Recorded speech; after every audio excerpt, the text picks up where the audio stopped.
નમસ્કાર મિત્રો, આજે 28મી એપ્રિલ 2026નો ઐતિહાસિક દિવસ.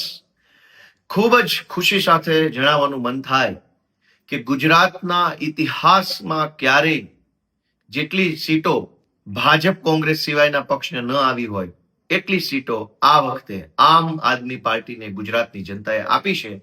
એ બદલ સૌથી પહેલા હું ગુજરાતભરના સૌ મતદારોનો હૃદયપૂર્વક આભાર વ્યક્ત કરું છું.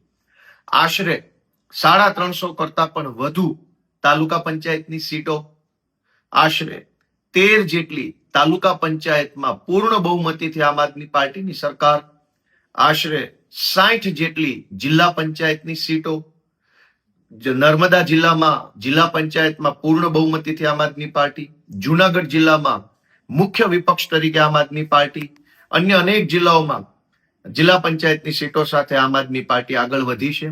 અને એ સિવાય 35 થી 40 જેટલી નગરપાલિકા અને મહાનગરપાલિકાની સીટો સાથે મળીને આમ આદમી પાર્ટીએ જબરજસ્ત પરફોર્મન્સ આ સ્થાનિક સ્વરાજની ચૂંટણીમાં મેળવ્યું છે. એ બદલ ફરી એક વખત ગુજરાતભરની જનતાનો હું આભાર વ્યક્ત કરું છું. દોસ્તો,